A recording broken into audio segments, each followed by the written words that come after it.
Good morning, this is Ranjeet Kumar. मैं आप सभी बच्चों को आर्य एकेडमी में वेलकम करता हूं। बच्चों, आज हम लोग मोल कॉन्सेप्ट का लेक्चर नंबर 3 देखने वाले हैं, जो कि बहुत ही इंपॉर्टेंट सा लेक्चर है। इस वीडियो में मैं आपको कंप्लीट प्रॉब्लम बताने वाला हूं, जो मोल कॉन्सेप्ट में बहुत ज़्यादा इंपॉर्टेंट होता है। इंपॉर्टेंट सारे प्रॉब्लम्स मैं भी आपको कराऊंगा। साथ में हम लोग सीखेंगे वेपर डेंसिटी, है ना। देखिए, वेपर डेंसिटी, देखिए वेपर डेंसिटी को शॉर्ट फॉर्म में हम वीडी लिखते हैं, है ना। अब ये वेपर डेंसिटी होता क्या है, तो यहाँ पे सबसे पहले हम लिखेंगे यहाँ पे इसका डेफिनेशन, है ना। It is defined as the ratio of certain ratio of weight of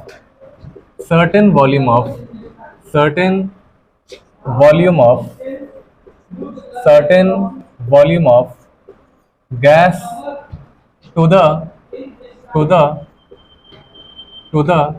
weight of same volume of hydrogen gas at same temperature and pressure। ध्यान से यहाँ पे देखिएगा। सबसे पहले हम यहाँ पे बात कर रहे हैं वेपर डेंसिटी वीडी, है ना। देखिए वीडी क्या होता है, वेपर डेंसिटी क्या होता है, ये इसका मतलब है कि it is defined as the ratio of the weight of certain volume of the gas, है ना। कि हम लोग यहाँ पे वेपर डेंसिटी को जो डिफाइन कर रहे हैं क्या है, it is defined as the ratio of the weight of the certain volume of gas to the weight of the same volume of hydrogen gas at the same temperature and pressure. जैसे कह रहा है कि vapour density बराबर होता है wait of certain volume of any gas divide by weight of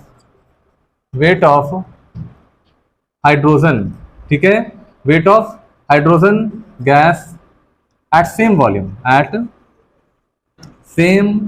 volume, ठीक है ना। यहाँ पे देखिए, किसी भी गैस का जो वेट होता है, ठीक है, कुछ सर्टेन वॉल्यूम हमने ले लिया, है ना। किसी भी सर्टेन वॉल्यूम पे जो गैस का वेट होगा, किसी भी गैस का जो वेट होगा किसके रेस्पेक्ट में, तो हाइड्रोजन गैस के वेट के रेस्पेक्ट में एट द सेम वॉल्यूम, ठीक है। यानी कि हम यहाँ पे कह सकते हैं, मान लेते हैं कि weight of V volume of any gas. तो जब हम वी वॉल्यूम ऑफ गैस लेंगे तो यहाँ हाइड्रोजन का भी हमें क्या लेना होगा, वी वॉल्यूम ऑफ गैस लेना होगा, यानी हाइड्रोजन गैस लेना होगा, ठीक है ना। तो चलिए हम यहाँ पे एक वॉल्यूम को डिफाइन कर चुके हैं, वी वॉल्यूम है हमारा। चलिए अब देखिए दूसरा हम देखते हैं, हम लिख सकते हैं weight of one molecule of any gas divide by weight of one molecule of hydrogen gas. क्या ऐसा लिखा जा सकता है? एवोगाड्रो लॉ की वजह से, एवोगाड्रो लॉ क्या कहता है कि at the same volume of two different gases the number of molecules in same volume of gases are same at STP conditions. यानी कि अगर हमारे पास एसटीपी कंडीशन डिफाइन है तो उस एसटीपी कंडीशन पे सेम वॉल्यूम ऑफ गैस में same molecule हमारा पाया जाएगा, है ना। तो यहाँ पे हम कह सकते हैं कि weight of one molecule of any gas, weight of one molecule of hydrogen gas. अब लेते हैं यहाँ पे क्या कि वेट ऑफ, सपोज करते हैं कि Na मॉलिक्यूल ले लेते हैं, Na molecule of any gas divide bye, हम यहाँ पे लिखते हैं weight of Na molecule of किसका, तो हाइड्रोजन गैस का, ठीक है ना। तो हम यहाँ पे क्या करते हैं, Na से मल्टीप्लाई कर देते हैं, है ना। तो Na मॉलिक्यूल अगर वी वॉल्यूम सेम वॉल्यूम है तो नंबर ऑफ मॉलिक्यूल भी सेम है यहाँ पे, है ना। तो Na के लिए डिफाइन कर रहे हैं।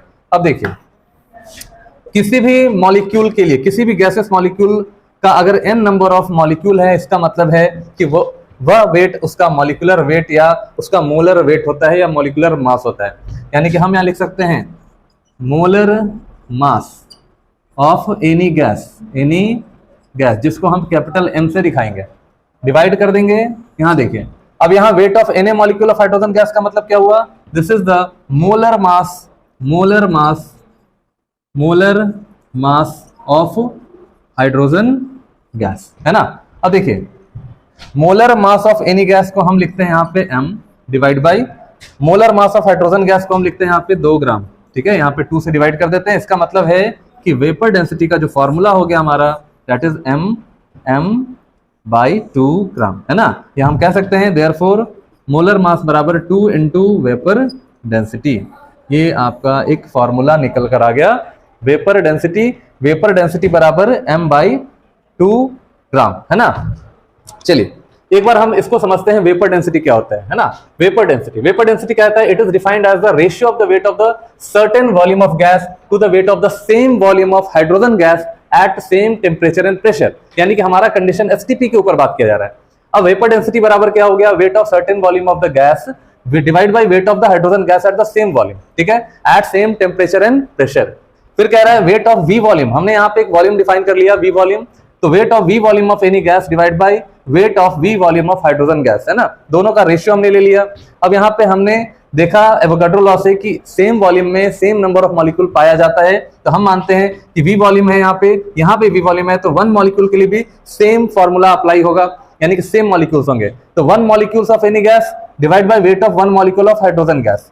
सिमिलरली हम Na मॉलिक्यूल्स के लिए भी डिफाइन कर सकते हैं कि Na molecule, weight of Na molecule of any gas divide by weight of Na molecule of hydrogen gas. और हम सब जानते हैं कि Na मॉलिक्यूल के अंदर जो मास होता है, जो वेट होता है, वो मॉलिक्यूलर वेट या मोलर वेट के बराबर होता है। तो हम लिख सकते हैं molar mass of any gas divide by molar mass of hydrogen gas, है ना। जब आप इसको देखिएगा molar mass of any gas is equal to M, नीचे हमारा molar mass of hydrogen gas is equal to 2, तो यहाँ पे फॉर्मूला हमारा निकल कर आ गया molar mass by 2 divide equal to vapour density. तो मोलर मास क्या हो जाएगा, 2 into vapour density. Is it clear? चलिए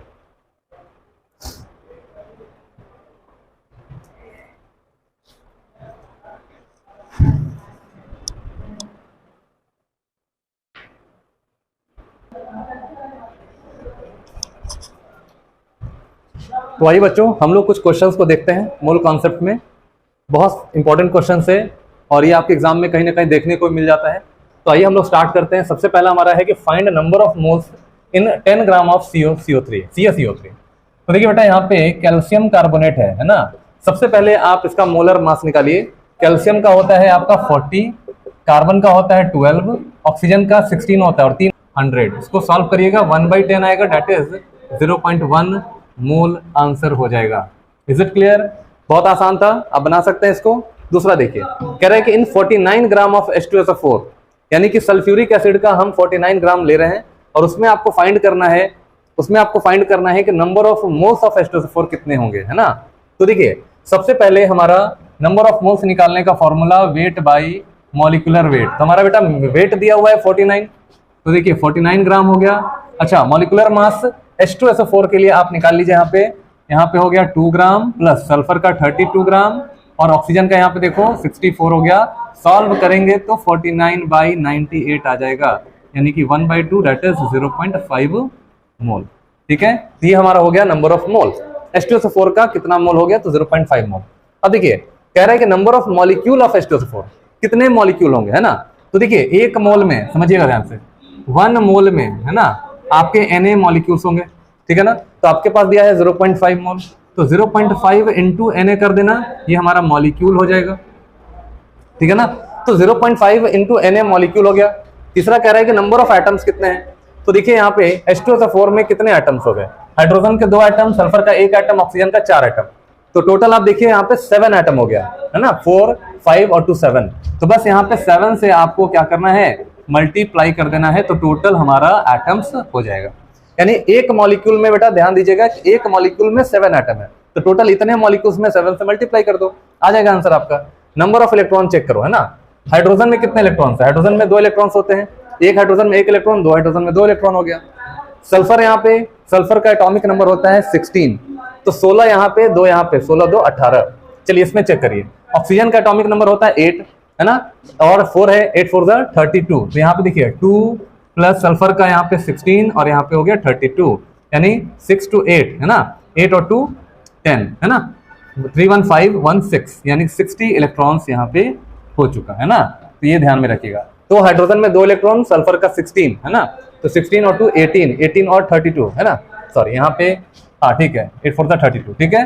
तो 18 हो गया, 18 और 32 हो गया हमारा 60 इलेक्ट्रॉन, है ना, 18 और 32 कितना हो गया, 60 इलेक्ट्रॉन्स हो गया। अब चेक भी कर लीजिए, है ना, 6 2 8, 8 और 2 10, 10 का 0, हाथ में 1, 3 1 4 4 1 5, सॉरी यहाँ पे 5 हो जाएगा, यानी कि 50 इलेक्ट्रॉन्स हो गया। अब टोटल नंबर ऑफ इलेक्ट्रॉन्स हो गए कितने, टोटल नंबर ऑफ इलेक्ट्रॉन्स हो गए कितने, तो एक देखो, एक मॉलिक्यूल में देखिएगा ध्यान से, कह रहा है कि इतने मॉलिक्यूल में, इस पूरे एक मॉलिक्यूल में हमारे 50 इलेक्ट्रॉन्स होंगे। तो आप जरा सोचिए कि इतने मॉलिक्यूल्स में कितने होंगे। 50 से आपको यहाँ पे क्या करना है, मल्टीप्लाई कर देना है, ये हमारा हो गया इलेक्ट्रॉन्स। Is it clear? चलिए ये हमारा इलेक्ट्रॉन्स हो गया। नीचे देखिए अगला क्वेश्चन कह रहा है कि find number of helium atom present in 100 AMU of helium. 100 AMU का मतलब हुआ कि ये 100 एटम्स की बात कर रहा है ना, 100 एटम्स, क्योंकि एक AMU का मतलब हुआ, एक AMU का मतलब हुआ कि कार्बन 12 आइसोटोप का 1/12 जो आपका मास होगा, दैट इज 1 AMU, है ना। तो इसका मतलब है कि 100 यहाँ पे जो आप ऐड किए हो तो ये एटॉमिक मास हो गया होगा, है ना। तो देखिए इसका नंबर ऑफ मोल निकालने के लिए हम क्या करते हैं, यहाँ पे number, find the number of helium atom present, यानी कि हीलियम एटम कितने होंगे। तो पहले हम यहाँ पे टोटल देखते हैं नंबर ऑफ मोल कितने होंगे, है ना। नंबर ऑफ मोल क्या हो गया, 100 आपका दिया गया है ना, 100 यहाँ पे 100 AMU है, और नीचे कितना है हमारा 4 AMU, ये भी हमें AMU में रखना है, ये ऑलरेडी AMU में दिया हुआ है। सॉल्व करेंगे तो यहाँ पे हो जाएगा 25 मोल्स, ठीक है, ये हो गया 25 मोल्स। दूसरा देखते हैं कि कह रहा है कि 100 ग्राम ऑफ हीलियम में बताइए कितने आपके टोटल एटम्स होंगे। तो पहले मोल निकाल लेते हैं। तो यहाँ पे 100 ग्राम है, डिवाइड बाई, अगर ग्राम में लिखेंगे तो ग्राम में लिखना होगा ऊपर, है ना। तो ये सॉल्व करिएगा तो यहाँ भी आपका 25 मोल्स हो जाएगा। अब कह रहा है कि नंबर ऑफ हीलियम एटम निकालिए, है ना, नंबर ऑफ हीलियम एटम्स। तो आपको क्या करना है कि मोल में हम Na यानी एवोगाड्रो नंबर को मल्टीप्लाई कर देंगे तो टोटल हमारा हीलियम एटम्स आ जाएगा, है ना। तो ये हमारा क्वेश्चन नंबर 3 था। तो आइए बेटा क्वेश्चन नंबर हम देखते हैं 4। कह रहा है कि which of the following have maximum number of atom. देखिए maximum number of atom check करने के लिए आपको मोल चेक कर लेना है कि मोल बताओ कितना है। तो देखो 36 ग्राम कार्बन में टोटल मोल कितना होगा, तो मोल बराबर वेट बाई मॉलिक्यूलर वेट। तो यहाँ देखो 36 हो गया ऊपर, भाई मॉलिक्यूलर वेट कार्बन का होता है 12, तो यहाँ पे करो 3, तो n बराबर हो गया हमारा 3 मोल, ठीक है। चलिए नाइट्रोजन के इसमें देखिए 28 ग्राम ऑफ नाइट्रोजन है, तो मोल बराबर 28 बाई इसका एटॉमिक वेट नाइट्रोजन का हो गया 14 टू द 28, यानी n बराबर 2 मोल हो गया, सही है। 54 ग्राम ऑफ एल्यूमिनियम, तो यहाँ पे देखिए n बराबर हो गया 54 डिवाइड बाई एल्यूमिनियम का 27, काट दीजिएगा 2 आ जाएगा, n बराबर यहाँ पे 2 मोल हो जाएगा, है ना। ऑल हैव सेम, कह रहा है कि सेम, सब में सेम होगा तो बिल्कुल नहीं। कह रहा है कि मैक्सिमम नंबर ऑफ एटम्स किसमें होंगे, तो जिसमें ज्यादा मोल होंगे उसमें नंबर ऑफ एटम्स ज्यादा होंगे। NH से मल्टीप्लाई कर लो तो 36 ग्राम ऑफ कार्बन में सबसे ज्यादा नंबर ऑफ एटम्स होंगे। फिर कह रहा है कि 1 cc 1 cubic centimetre of N2O at NTP contains कितने एटम्स, कितने इलेक्ट्रॉन्स, कितने मॉलिक्यूल। अब ये हमें चेक करना है। तो देखो बेटा यहाँ पे कि 1 क्यूबिक सेंटीमीटर का मतलब होता है 1 मिलीलीटर, है ना। और आप यहाँ जानते हैं कि N2O का मास कितना होता है, देखो मोलर मास कितना होगा N2O का 14 टू द 28 और प्लस 16, है ना। तो यहाँ पे आप देखिएगा तो ये हो जाएगा 44 ग्राम। तो देखिए यहाँ पे मोलर मास हमारा 44 ग्राम हो गया। तो आप जानते हैं कि 44 ग्राम कहने का मतलब होगा, अगर ये हमारा मोलर मास है इसका मतलब ये कंटेन करता है 22.4 litre of N2O at NTP और STP। तो यहाँ पे देखिए, यहाँ पे हम ऐसे भी कह सकते हैं कि 22.4 लीटर में 44 ग्राम हो गया, 22.4 लीटर में हमारा हो गया 44 ग्राम ऑफ N2O। तो 1 लीटर में कितना हो जाएगा, ठीक है। 1 लीटर में आप देखिए चेक करिए, हो जाएगा 44 डिवाइड बाई 22.4, ठीक है, इंटू 1 मिलीलीटर, है ना। तो ऐसा करें, इसको आप ले लीजिए 22,400 मिलीलीटर, है ना। तो 44 बाई 22,400 मिलीलीटर, ठीक है, इंटू कितने मिलीलीटर में पूछ रहा है, तो ml, 1 ml में आपसे पूछ रहा है। तो ये हो गया हमारा 44 डिवाइड बाई 22,400 मिलीलीटर। तो 1 मिलीलीटर में हमारा टोटल नंबर ऑफ जो वेट, टोटल अमाउंट जो हमारा हो गया, वेट हो गया, वो दिस इज योर वेट, है ना। तो इतना हमारा वेट हो जाएगा। अब देखें, अब हम देखते हैं यहाँ पे कि टोटल नंबर ऑफ मॉलिक्यूल्स कितने हैं, है ना। 1 सीसी में मॉलिक्यूल कितने हैं। तो आप जानते हैं यहाँ पे मैं इसका सोल्यूशन यहाँ कर रहा हूँ। देखिए, हम जानते हैं यहाँ पे कि 22,400 मिलीलीटर में Na मॉलिक्यूल होता है। देखो, इसका Na मॉलिक्यूल हो गया। तो कह रहा है कि 1 मिलीलीटर में कितने मॉलिक्यूल्स होंगे, तो Na divide by 22,400 into 1 millilitre. तो आप इसको सॉल्व कर लीजिए। 6.022 इंटू 10 का पावर 23 डिवाइड बाई 22,400, है ना। तो जब आप इसको डिवाइड करिएगा तो आपका जो आंसर आएगा आप इसको मैच कर सकते हैं, है ना। देखिए, इसको आप जब सॉल्व करिएगा तो यहाँ पे टोटल नंबर ऑफ मॉलिक्यूल्स हमारा ये वाला आ जाएगा, है ना। ये हो गया टोटल नंबर ऑफ मॉलिक्यूल। अब देखिए, 1 ही मिलीलीटर में टोटल नंबर ऑफ एटम्स चाहिए। तो टोटल नंबर ऑफ एटम्स लेने के लिए हमें यहाँ पे क्या कर लेना है, 2 एटम नाइट्रोजन का, 1 एटम ऑक्सीजन का, तो 3 से यहाँ पे मल्टीप्लाई कर देंगे, है ना। तो जैसे ही हम 3 से मल्टीप्लाई करेंगे हमारा टोटल नंबर ऑफ एटम्स आ जाएगा, यानी हमारे लिए ऑप्शन ये भी हो जाएगा, है ना। देखिए यहाँ पे 6 3 18 डिवाइड बाई इतना, है ना। सॉल्व करेंगे तो ये वाला हमारा ऑप्शन आ जाएगा। तो यहाँ पे हमारा टोटल नंबर ऑफ एटम्स हो गया, टोटल नंबर ऑफ मॉलिक्यूल्स हो गया। अब हमें इलेक्ट्रॉन चेक करना है। अब बेटा यहाँ पे इलेक्ट्रॉन कैसे चेक करेंगे, तो नाइट्रोजन का एटॉमिक नंबर होता है 7 टू द 14 और 8 कितना हो गया, 22। तो बस यहाँ पे क्या कर लेना है, 22 मल्टीप्लाई कर देना, हमारा टोटल इलेक्ट्रॉन्स आ जाएगा, है ना। यानी कि हमारा ये भी ऑप्शन करेक्ट हो जाएगा। इसका मतलब हमारा तीनों ऑप्शन सही है, हमारा ऑप्शन हो जाएगा डी।